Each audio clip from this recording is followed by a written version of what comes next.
ফেলে আচ্ছা সব গরুকে মেরে ফেলে।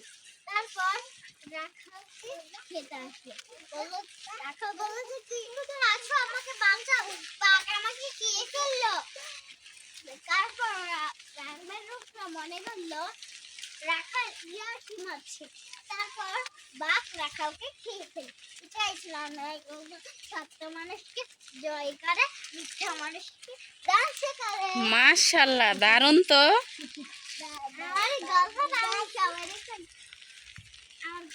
এখন তোমার একটু দেখাই, এই যে মন্তাহার গল্প শুনতে পারেননি আপনারা, অনেক সুন্দর একটা মজার মজার গল্প শোনাইছে। আর আমি জোনাইদরে মাদ্রাসা যেতেছি আনতে, মজার গল্প শুনতে শুনতে। এই যে দেখেন একটা পাকনা বুড়ি সামনে, এই যে আর একটা পাকনা বুড়ি পিছনে। এই মন্তাহার মা জানো, ও মামা পড়ে যাবো পড়ে যাবো, আস্তে আস্তে।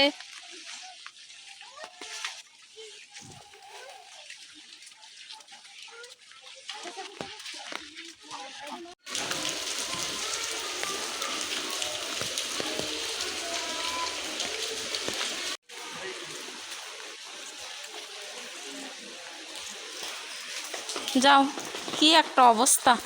কালকেও পরীক্ষা দিছে, বৃষ্টির দিন, আজকেও পরীক্ষা। বাচ্চারা যাওয়া আসা কষ্ট হয়ে যায় বৃষ্টি থাকলে। আমি যাইতেছি ছাতা ছাড়া, জোনায়েত যেতেছে ছাতা মাথায় দিয়ে।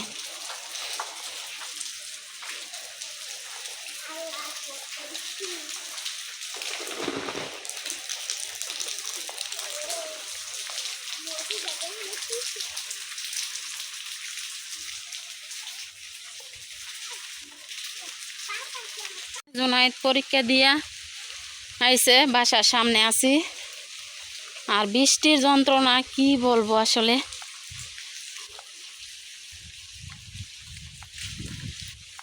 জোনায়েত, আজকে তো মৌখিক পরীক্ষা, সব কিছু বলছো নি, সুরাটা পারছো নি? মাশাল্লাহ। আসসালামু আলাইকুম, আপনারা সবাই কেমন আছেন? আশা করছি যে যেখান থেকে আমার এই ভিডিও দেখেন সবাই অনেক ভালো আছেন। আল্লাহ তাআলার অশেষ রহমতে আলহামদুলিল্লাহ আমরাও ভালো আছি। তো ভালো আছি মানে জানি না আসলে কি আছে ভাগ্য। আমার ছেলেটার আজকে আবার হঠাৎ জ্বর, মানে আজকে বলতে কালকে রাতের বেলা থেকেই জ্বর। তো জ্বরের মধ্যে আমি ভাবছিলাম যে যেহেতু আজকে জ্বর, কম্বলের ভিতরে শুয়ে আছে, আজকে ভাবছি পরীক্ষা দেওয়াইতে নেমু না, কিন্তু আমার ছেলে বলতাছে পরীক্ষা দিব।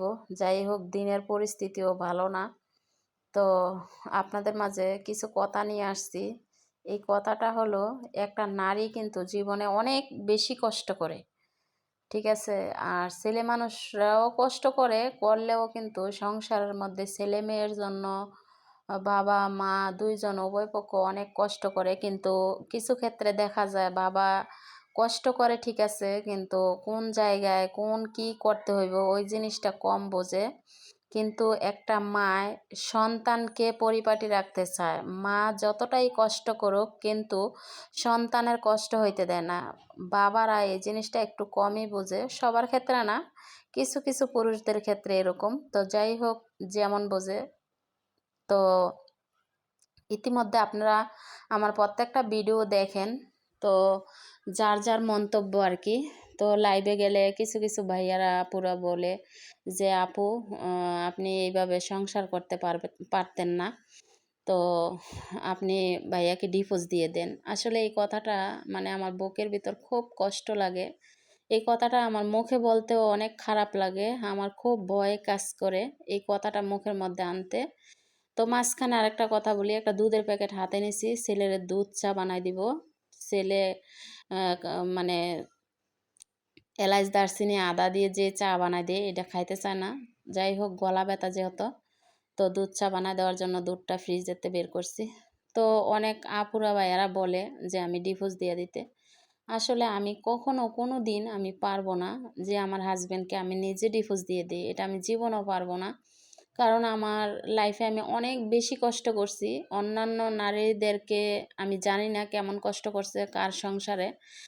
তো আমার সংসারটার কথা আমি বলি আপনাদের সাথে। আমার লাইফে আমি অনেক বেশি কষ্ট করছি। আর এই কষ্টটা শুধু আমার ছেলে-মেয়ের জন্য আমি করছি। ১ম কষ্ট করছি আমার একমাত্র মেয়ের জন্য, যে আমি যদি কোনো কিছু করি তাইলে আমার মেয়ে মা পাইতো না। ২য় উম সময় যেই কষ্টটা আমি করি এটা শুধু আমার ছেলের জন্য। তো আমার ছেলে-মেয়ে ২ টার জন্যই আমার অনেক বেশি কষ্ট হইছে। কিন্তু আল্লাহর রহমতে আমার বোনেরা সংসার করতাছে। কারো সংসারে তেমন কোনো ঝামেলা নাই এবং কি তারা সুখে শান্তিতে সবাই আছে।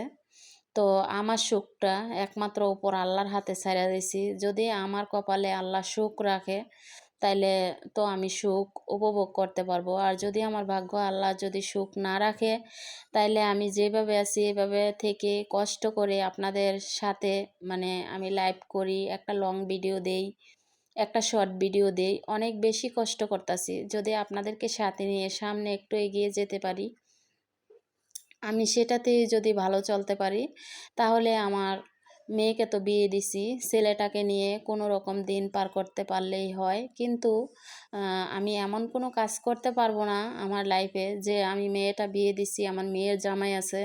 আমি এমন কোনো কাজ করতে পারবো না যে আমার মেয়ে কখনো বলবো যে আমার মার এরকম। তো বাবার কথা বাদ দিলাম, কারণ সে ছেলে মানুষ। আর আমি আমার ছেলে মেয়ের চিন্তা করে আমি সামনে পা বাড়াইতে অনেকটা চিন্তা ভাবনা করে সামনে পা বাড়াইতে হইব। তো দেখেন এই যে ছেলেটার অনেক বেশি জ্বর, এখানে আমি নুডলস বানাই আনছি খাওয়ানোর জন্য, কিন্তু খাওয়াইতে পারতাছি না। ছেলেটা শুয়ে আছে। কিছুদিন আগেও কিন্তু আমার ছেলের অনেক জ্বর গেছে, মাঝখানে আবার মোটরসাইকেল অ্যাক্সিডেন্ট করছে। তো ছেলেটার উপর অনেক অসুখ বিসুখ যাইতেছে। তারপরেও কিন্তু আমি মা, যতটাই কষ্ট হোক আমার, কিন্তু আমার ছেলে মেয়ের জন্য আমি কষ্ট করতে রাজি আছি। আমার হাজবেন্ড তো আর আমাকে ডিভোর্স দেওয়ার কথা বলতেছে না, আমাকে ডিভোর্স দিবে বলে এরকম কোনো কথা বলতেছে না এখনো পর্যন্ত। তারপরেও আমি জানি না পরবর্তীতে কি হয় আমার ভাগ্য। এবং আপনারা কালকে একটা ভিডিও দিছি, কালকে ভিডিও দিতে পারি নাই, কালকের আগের দিন একটা ভিডিও দিছি যে আমার কাকাতো ভাই আমার সতীনকে মারছে। তা নিয়ে হয়তো আমার হাজবেন্ডের মনে কষ্ট হইতে পারে। আর আমার সতীনের তো মানে আমার ওপর খুব রাগান্বিত হইছে, আমার হাসব্যান্ডকে এইভাবে সেভাবে বুঝাইবো। তারপরেও সে আমাকে এখনো বলে নাই ডিভোর্সের কথা। তো আমি কি করে, আমি মেয়ে মানুষ হয়ে আমার হাসব্যান্ডকে ডিভোর্স দেওয়ার কথা আপনারা বলে দেন। কিছু কিছু ভাইয়ারা আপুরা আছেন যারা বলেন আমারে যে এভাবে কি সংসার করা যায়। হ্যাঁ, আমার যতটাই কষ্ট হোক, দেখেন আমি কিন্তু ইউটিউবে কাজ করতেছি ২ বছর যাবৎ। আমার কি কষ্ট হয় না? অবশ্যই কষ্ট হয়। কিছু কিছু লাইভে দেখেন আমি ঘুমিয়ে পড়ি। আমার খুব ইচ্ছে জাগে যে আমি ৯টার পর ১০টা বাজলেই আমি ঘুমাই আমার ছেলের পড়া শেষ করে। কিন্তু আমি ঘুমাই না। এতটাই কষ্ট করি কি জন্য? আমি একটু ভালো থাকার জন্য। কখনো আমি পারবো না যে অন্য একটা পুরুষের হাত ধরে আমার জীবন সাজাই। আমি যার হাত ধরছি, আমার ২ টা ছেলেমেয়ে হইছে, আমার ২ টা ছেলেমেয়ের বাপ যে, আমি চাই তার সংসারটাই করতে। সুখ হোক আর দুঃখ হোক। এখন হয়তো আমার হাসব্যান্ড বুঝে না। কোনো একদিন ইনশাআল্লাহ ঠিকই বুঝতে পারবে। যদি আল্লাহর উপর ভরসা আমি রাখি তো। আর যদি আল্লাহ আমার ভাগ্য যদি সুখ রাখে, এবং কি আপনারা সবাই দোয়া করবেন যাতে করে আমি একটু ছেলেমেয়েকে নিয়ে ভালোর দিকে থাকতে পারি, ভালো করে চলতে পারি। যা আমার হাসব্যান্ডও আমাকে একটু কেয়ার করে। এটা আরকি। কিন্তু ডিভোর্সের কথাটা না বললে আপনারা পারেন। ডিভোর্সের কথাটা শুনলে আমি খুব বেশি কষ্ট পাই।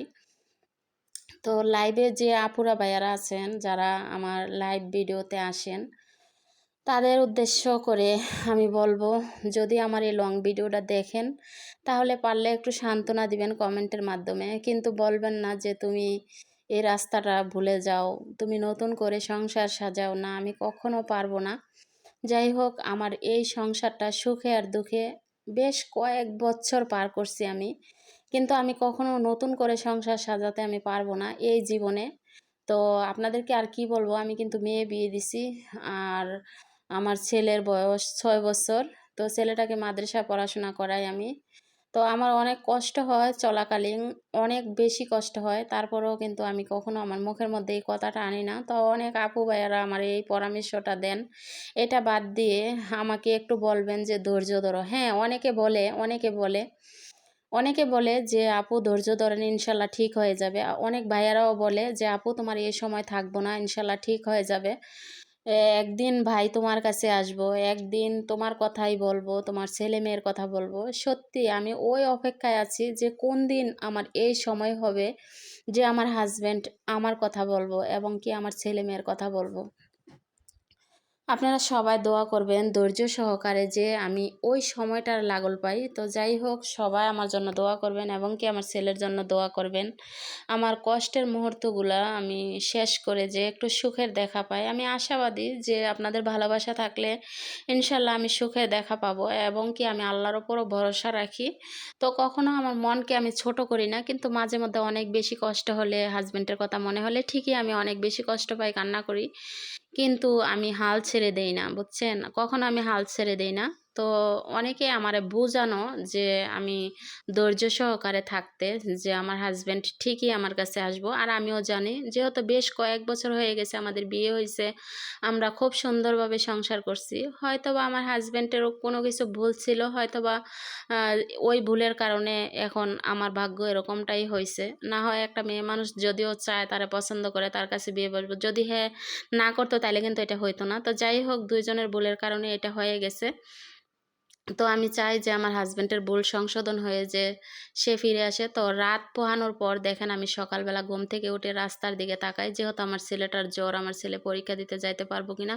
আমি অনেকবারই না করছি, তারপরও ছেলে বলতেছে পরীক্ষা দিতে যাইব। আর ঘুম থেকে উঠে আমি রাস্তার দিকে তাকাই, দেখি এইভাবে পানি এবং কি বৃষ্টি।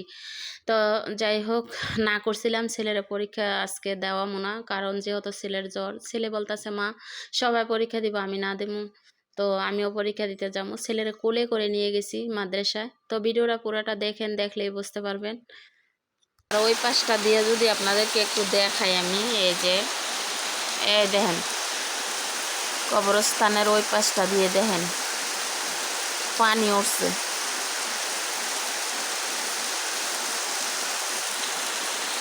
আর রাস্তার মধ্যে দেখেন কি অবস্থা। এই যে এই যে পুরা রাস্তা এইভাবে পানি।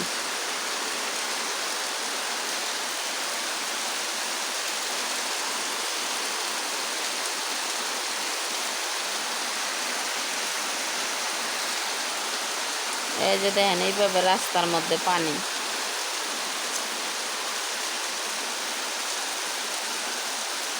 ঘুম থেকে উঠা আগে আইয়া বারান্দার দরজাটা খুলছি, খুললে বাইরের পরিস্থিতিটা দেখি এই অবস্থা।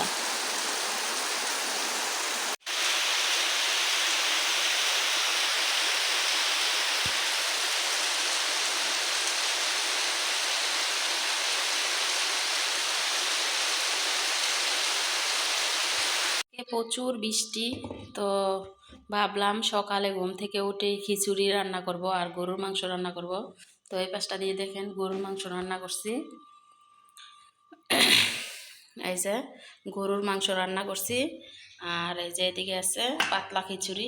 তো খিচুড়ি নিছি আর এই যে গরুর মাংস নিছি, ছেলেরা খাওয়ামো আমিও খামো। আজকে আর অন্য কোনো কিছু রান্না করি নাই। আর সাথে আছে কাঁঠালের বিচির ভর্তা, এই যে ভর্তা তেলও দিচ্ছি। আর এখন খাইতেছি গরুর মাংস দিয়ে খিচুড়ি। এই যে এই পাশটা দিয়ে আছে খিচুড়ি। আব্বু চলো খিচুড়ি আর গরুর মাংস দিয়ে তোমার খাওয়াই দিই। ছেলের প্রচুর জ্বর, ছেলের মুখেও রুচি নাই, খাওয়াইতে পারি না। সকালে একটা কেক খাইয়া গেছে পরীক্ষা দিতে।